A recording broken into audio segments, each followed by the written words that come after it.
दोस्तों, आखिर स्त्रियों की वह कौन सी 3 चीजें होती हैं जिन्हें प्रत्येक पुरुष को अपनी पत्नी की अवश्य देखना चाहिए? दोस्तों, अगर कोई भी पुरुष अपनी पत्नी की इन तीनों चीजों को गलती से भी देख लेता है या छुपकर देख लेता है तो उस पुरुष के घर में कभी भी गरीबी नहीं आती है, जिसके कारण उसके घर में माता लक्ष्मी सदैव वास रहती है और माता लक्ष्मी की कृपा दृष्टि उसके ऊपर सदैव बनी रहती है। उसका घर सदैव खुशियों से भरा रहता है। दोस्तों, आज की इस वीडियो में हम आपको बताएंगे कि वे कौन सी 3 चीजें हैं जिन्हें प्रत्येक पुरुषों को अपनी पत्नी की अवश्य देखना चाहिए। दोस्तों, कहानी को शुरू करते हैं। दोस्तों, एक बार भगवान भोलेनाथ जी लंका गए हुए थे। तब भगवान भोलेनाथ स्वर्ण से सुसज्जित सिंहासन पर विराजमान थे। तभी अचानक से उनके पास रावण की पत्नी देवी मंदोदरी आती है। तब भगवान भोलेनाथ जी उन्हें देखते हैं।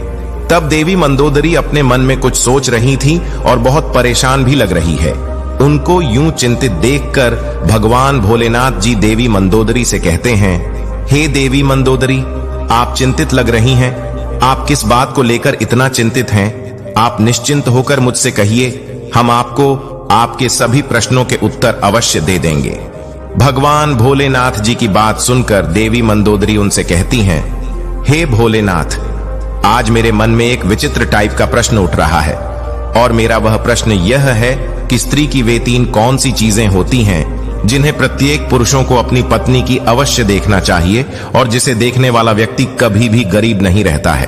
तब भगवान भोलेनाथ जी देवी मंदोदरी से कहते हैं, हे देवी मंदोदरी, आपका यह प्रश्न सच में अत्यंत विचित्र है, किंतु समस्त मनुष्यों के लिए उपयोगी भी है। और आज आपने अपने इस प्रश्न को पूछकर पूरी मानव जाति का उद्धार कर दिया है। लेकिन मैं आपको आपके इस प्रश्न का उत्तर देने से पहले आपको एक अत्यंत महत्वपूर्ण कथा सुनाना चाहता हूं, जिसको आपको शुरू से लेकर अंत तक पूरा सुनना होगा, क्योंकि आधा अधूरा ज्ञान हानिकारक होता है। फिर देवी मंदोदरी भगवान भोलेनाथ जी से कहती हैं, हे प्रभु, मैं आपको विश्वास दिलाती हूं कि मैं इस कथा को शुरू से लेकर अंत तक पूरा अवश्य सुनूंगी और इस कथा को पूरे ब्रह्मांड में भी विख्यात करूंगी। दोस्तों, आपने अभी तक किया है तो सब्सक्राइब करके कमेंट में हर हर महादेव लिख दें। हे भगवान भोलेनाथ, जो भी भक्त इस कथा को पूरा सुनेगा और कमेंट में हर हर महादेव लिखेगा, उनके परिवारों पर हमेशा कृपा बनाए रखना। दोस्तों, अब भगवान भोलेनाथ जी देवी मंदोदरी से कहते हैं, हे देवी मंदोदरी, किसी समय की बात है, किसी नगर में एक किसान रहता था। वह बहुत ही गरीब था। उसके घर में खाने पीने का कोई सामान तक नहीं था, यहां तक कि उसे पहनने के लिए कोई वस्त्र भी नहीं थे। वह एक वस्त्र पहनता था। उसकी पत्नी बहुत ही सुंदर थी और वह अपनी पत्नी से बहुत प्रेम करता था, किंतु उसकी पत्नी को अपनी सुंदरता पर बहुत अहंकार था। अपने इसी अहंकार के कारण वह घर में अपनी ही मनमानी किया करती थी। इसलिए वह किसान बहुत परेशान रहने लगा था, क्योंकि अब उसकी पत्नी उससे बात बात पर लड़ाई झगड़ा करने लगी थी। इस तरह से उसके घर में प्रतिदिन क्लेश होने लगे थे। उसकी पत्नी उसे ताने भी मारने लगी थी। उसकी पत्नी ताने मारते हुए कहती थी, तुम्हारे पास तो कुछ भी नहीं है, तुम तो कंगाल हो। पता नहीं मैंने तुमसे विवाह कैसे कर लिया। इस घर में ना तो पीने के लिए पानी है, ना ही भोजन की सामग्री और ना ही पहनने के लिए कोई वस्त्र है। करूं तो क्या करूं? तुम तो कोई कार्य भी नहीं करते हो।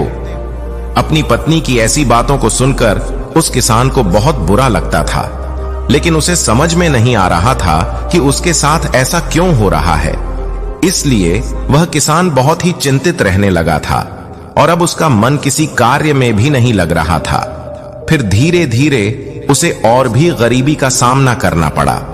उसे अपने सभी खेतों को भी बेचना पड़ गया, लेकिन अभी भी उसकी गरीबी में कोई सुधार नहीं आ रहा था, जिसके कारण वह बहुत परेशान रहने लगा था। एक दिन की बात है, वह किसान अपने किसी कार्य से कहीं जा रहा था। तभी अचानक उसने देखा कि एक महात्मा जी अपनी कुटिया के समीप बैठे ध्यान साधना में लीन हैं। तब वह किसान अपने मन में सोचने लगा, यह महात्मा जी मुझे कोई दिव्य पुरुष जान पड़ते हैं, क्यों ना मैं इनके पास चलकर देखूं, शायद यह महात्मा जी मुझे मेरी समस्या से छुटकारा दिला दें। इतना सोचकर वह किसान उस महात्मा जी के पास पहुंच गया और अपने दोनों हाथ जोड़कर बहुत जोर जोर से विलाप करने लगा। तब कुछ देर बाद महात्मा जी अपनी आंखें खोलते हैं और देखते हैं कि उनके सामने एक युवक बैठा हुआ है जो जोर जोर से विलाप कर रहा है और विलाप करते ही जा रहा है। फिर महात्मा जी उस किसान से कहते हैं, हे पुत्र, तुम कौन हो और विलाप क्यों कर रहे हो? महात्मा जी की बात सुनकर वह किसान कहता है, हे मुनिवर, मैं इस नगर का एक गरीब किसान हूं और मैं इस वजह से विलाप कर रहा हूं क्योंकि मेरी पत्नी मुझसे लड़ाई झगड़ा करती है और मुझे ताने मारती रहती है कि तुम्हारे पास क्या है, तुम तो कंगाल हो। इस घर में खाने पीने पहनने के लिए कुछ भी नहीं है। पता नहीं मैंने किसके साथ विवाह कर लिया है। इसी तरह के ताने मेरी पत्नी प्रतिदिन मारती रहती है, लेकिन मैं बहुत मेहनत करता हूं, फिर भी थोड़ा सा ही धन कमा पाता हूं जिससे मैं अपने परिवार का पालन पोषण करता हूं। वह किसान आगे कहता है, हे मुनिवर, आप मुझे वह उपाय बताएं जिसे करने के बाद मेरी पत्नी मुझसे झगड़ा न करे और मैं बहुत जल्द धनवान बन जाऊं। उस किसान की बातों को सुनकर महात्मा जी कहते हैं, हे पुत्र, तुम पहले विलाप करना बंद करो। मैं तुमको 3 चीजें बताने वाला हूं जिसे प्रत्येक पुरुष को अपनी पत्नी की अवश्य देखना चाहिए, और अगर कोई भी पुरुष अपनी पत्नी की इन तीनों चीजों को देख लेता है तो उस व्यक्ति को धनवान बनने से विधाता भी नहीं रोक सकता है। उन महात्मा जी की बात सुनकर वह किसान उनसे कहता है कि हे मुनिवर, आप देर न करते हुए उन तीनों चीजों को बता दीजिए जिन्हें प्रत्येक पुरुषों को अपनी पत्नी की देखनी चाहिए। मैं उन तीनों चीज के बारे में जानने के लिए बहुत उत्सुक हो रहा हूं। तब वे महात्मा जी उस किसान से कहते हैं, हे पुत्र, इतनी उत्सुकता ठीक नहीं है। मनुष्य को हमेशा धैर्यवान होना चाहिए। तो चलो, मैं अब तुमको वे तीनों चीजें बता देता हूं जिन्हें प्रत्येक पुरुषों को अपनी पत्नी की उन तीनों चीजों को अवश्य देखना चाहिए। लेकिन मैं तुमको उन तीनों चीजों के बारे में एक अत्यंत महत्वपूर्ण कथा के द्वारा बताने वाला हूं। इसलिए तुमको मुझसे एक वादा करना होगा कि जब मैं इस कथा को सुनाऊंगा तब तक तुम्हें इस कथा को सुनना होगा। उन महात्मा जी की बात सुनकर वह किसान उनसे कहता है, हे मुनिवर, मैं आपको विश्वास दिलाता हूं, मैं इस कथा को शुरू से लेकर अंत तक पूरा अवश्य सुनूंगा। दोस्तों, भगवान भोलेनाथ जी देवी मंदोदरी से कहते हैं, हे देवी मंदोदरी। वे महात्मा जी उस किसान से कहते हैं, हे पुत्र, किसी नगर में एक व्यापारी रहता था। वह उस नगर का सबसे बड़ा व्यापारी था। उस व्यापारी और उसकी पत्नी में आपस में बहुत प्रेम था। वे दोनों एक दूसरे से बहुत प्रेम करते थे और उनके घर में कभी भी लड़ाई झगड़ा नहीं होता था। कभी भी किसी को लेकर भी व्यापारी और उसकी पत्नी के बीच में किसी भी प्रकार का कोई क्लैश नहीं होता था। इसलिए उसके घर में सदैव माता लक्ष्मी जी का वास बना रहता था। उसे अपने व्यापार में कई गुना सफलता प्राप्त होती थी। व्यापारी और उसकी पत्नी के बीच इतना प्रेम था कि उसके आस पड़ोस के लोग उनके इस प्रेम को देखकर ईर्ष्या करने लगे थे, जिसकी वजह से कुछ स्त्रियां तो व्यापारी की पत्नी से बात तक भी नहीं करती थी। उसकी पत्नी प्रतिदिन संध्या काल के समय एक दीपक अपने घर अवश्य प्रज्वलित करती थी, लेकिन कुछ स्त्रियां उसे ऐसा भी करने से रोकती थीं और कहती थीं, तुम प्रतिदिन संध्या काल के समय अपने घर में दीपक क्यों प्रज्वलित करते हो? ऐसा करने से तुम्हें क्या लाभ होगा? तुम ऐसा मत किया करो। किंतु वह किसी की बात सुनकर भी सुनकर देती थी और अपनी मनमर्जी किया करती थी। यहां तक कि वह अपने पति यानी कि उस व्यापारी की भी कोई भी बात नहीं मानती थी।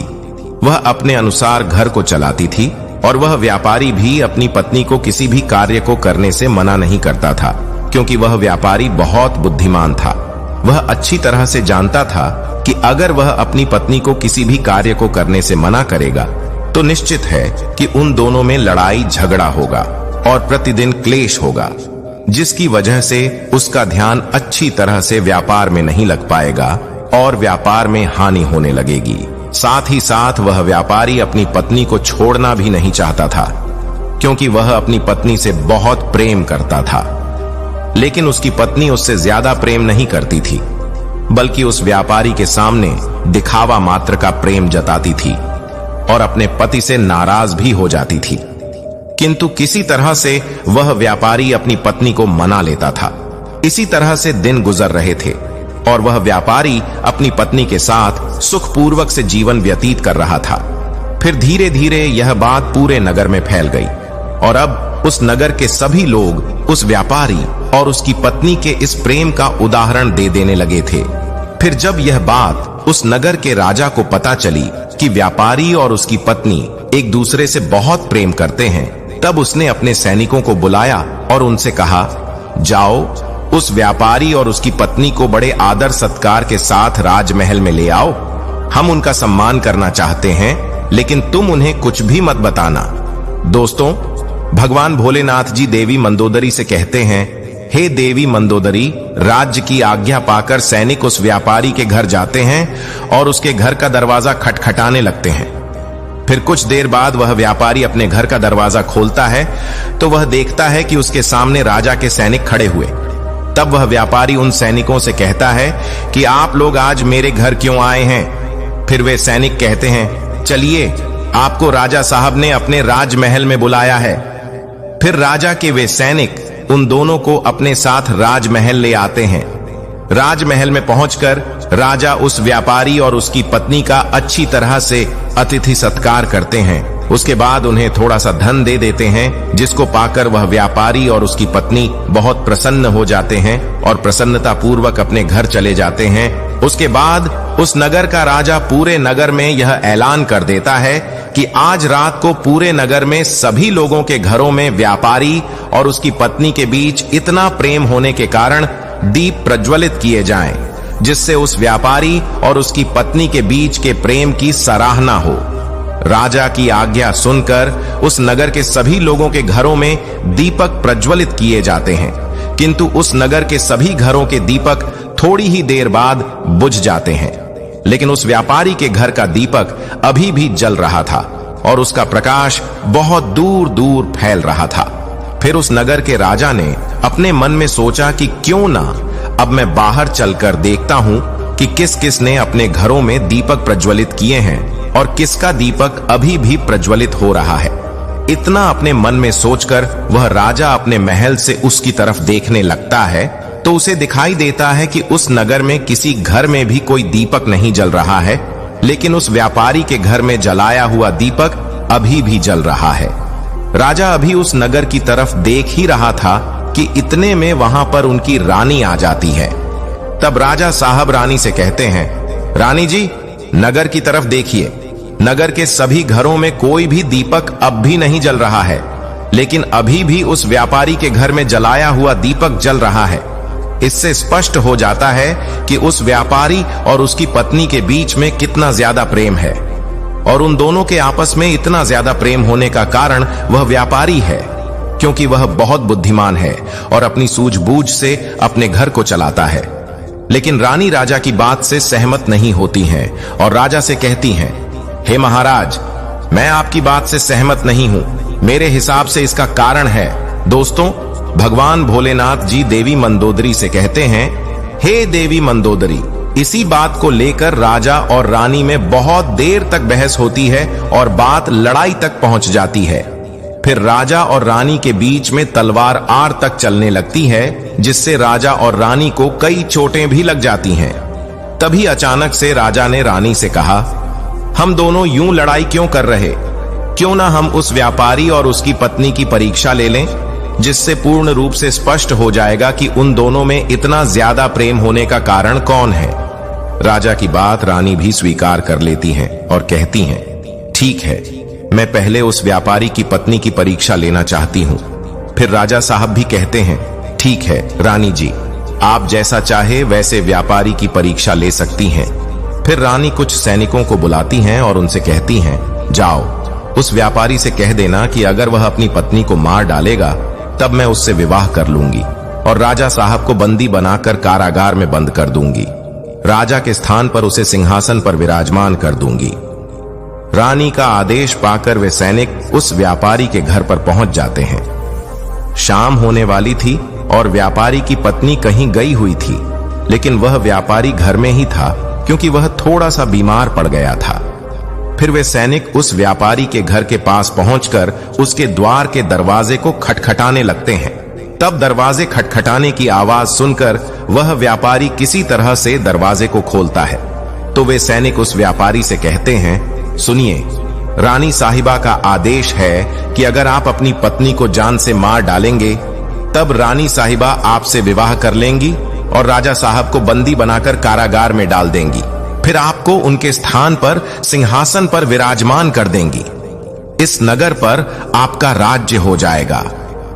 उन सैनिकों की बात सुनकर वह व्यापारी उन सैनिकों से स्पष्ट रूप से कहता है, जाइए, रानी साहिबा से कह दीजिए कि मैं अपनी पत्नी को किसी भी हाल में खोना नहीं चाहता हूं, क्योंकि मैं अपनी पत्नी से बहुत प्रेम करता हूं, और अगर किसी ने मेरी पत्नी को नुकसान पहुंचाने के बारे में सोचा भी तो मुझसे बुरा कोई नहीं होगा।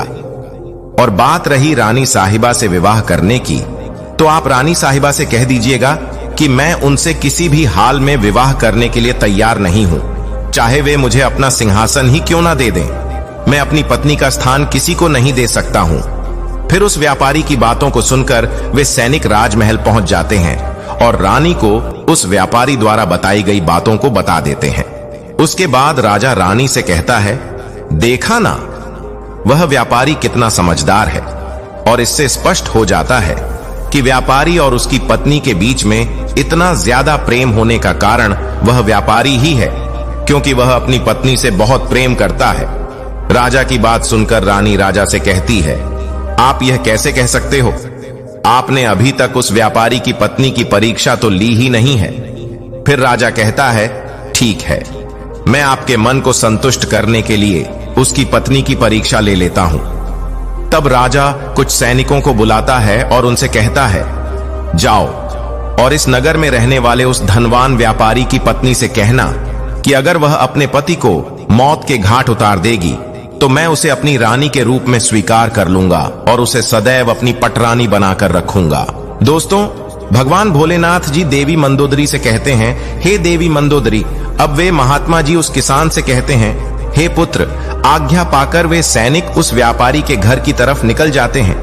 और उसके घर पर पहुंचकर जब वे सैनिक उस व्यापारी के घर जा रहे थे, तब वे देखते हैं कि उस व्यापारी की पत्नी पानी लेकर आ रही है। जब उसकी पत्नी उन सैनिकों के पास पहुंच जाती है, तब वे सैनिक उस व्यापारी की पत्नी से कहते हैं, राजा साहब ने आदेश दिया है कि अगर आप अपने पति को मृत्यु के घाट उतार दोगी तब राजा साहब तुमसे विवाह कर लेंगे और तुम्हें रानी बनाकर रखेंगे। राजा के उन सैनिकों की बात सुनकर व्यापारी की पत्नी अपने मन में सोचने लगती है, राजा साहब मुझसे विवाह करने के लिए तैयार हैं, तब तो बहुत अच्छा है, तो मैं अपने पति को मार ही डालती हूं। अपने मन में इतना सोचकर वह उन सैनिकों से कहती है, ठीक है, मैं अपने पति को मौत के घाट उतारने के लिए बिल्कुल तैयार हूं। तब सैनिक उससे कहते हैं, लेकिन राजा साहब को पता कैसे चलेगा कि तुमने अपने पति को मौत के घाट उतार दिया है? फिर व्यापारी की पत्नी उन सैनिकों से कहती है, संध्या काल के समय जो दीपक में प्रतिदिन जलाती हूं, उसके थोड़ी देर बाद मैं अपने पति को मौत के घाट उतार दूंगी और राजा साहब को संध्या काल का वह दीपक बुझाकर इशारा दे दूंगी। उस व्यापारी की पत्नी की बात सुनकर राजा के वे सैनिक राजमहल में पहुंच जाते हैं और राजमहल में पहुंचकर राजा से कहते हैं, हे व्यापारी की पत्नी तो अपने पति को जान से मारने के लिए तैयार हो गई है। जब रानी ने यह बात सुनी तो इस बात को सुनकर रानी को स्त्री जाति से घृणा होने लगी। फिर राजा ने रानी से कहा, यह समय ज्यादा सोचने समझने का नहीं है, हमें उस व्यापारी की जान बचाने के बारे में सोचना चाहिए, क्योंकि उसकी पत्नी बहुत ही निर्दय है। वह निश्चित ही अपने पति को मौत के घाट उतार देगी। आज हमारी वजह से उस व्यापारी के प्राण संकट में हैं। फिर राजा तुरंत उन सैनिकों से कहता है, जल्दी से जाओ और उस व्यापारी की पत्नी से कह देना कि वह व्यापारी को ना मारे।